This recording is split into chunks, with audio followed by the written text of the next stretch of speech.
I think in the first few weeks it was kind of like, oh, this is alright, because it was getting into the subjects and starting stuff again. But then I think, well, for me anyway, I kind of hit like a wall and it was like, wow, this is really, really tricky. In GCSE you almost kind of learn the topics, and you can list, you could say an answer that's in most mark schemes and you'd get a good amount of marks for it. Whereas A-level you can kind of be thrown into a scenario which you haven't seen before, but then you have to understand the whole concept so well that you can apply it to different scenarios. You'll do your first essay and you'll get an E on it, because at GCSE you'll be getting A stars and you get an E in your first essay, because it's just so different. It's so, you have to validate yourself and have so much confidence in yourself, which is genuinely only can be fixed by time and just practice.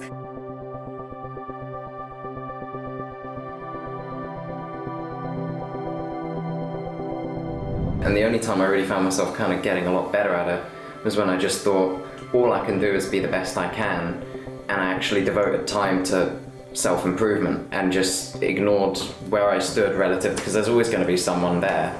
But when you actually just start thinking about where you stand compared to where you stood before, that's when you sort of really grow.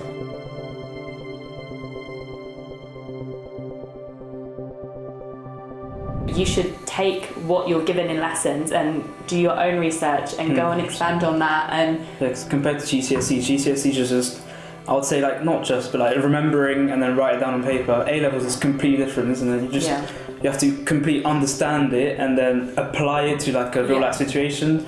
So I do feel you need to go and do your research. If you're just commuting from home to school, if you're on a walk, you're taking the bus, search lectures on YouTube or find podcasts. What I would do is I'd go on YouTube or I'd go on Yale University's website, and they have so many links and resources and lectures. I tried to make sure that I could try and understand the work in my own way, so I did a lot of extra reading, using various sources, YouTube, websites, books, textbooks. I would go on websites like Physics and Maths Tutor, which had a lot of resources on there, and just look at past paper questions on topics that I particularly wasn't very confident on, in order to see what I was missing but also what I was doing well, and then from there you can kind of tailor your revision in order to make up for the weaknesses. As well as that, try and find out how you best revise. So I found sometimes I was topics I was happy to read, I was really good at reading,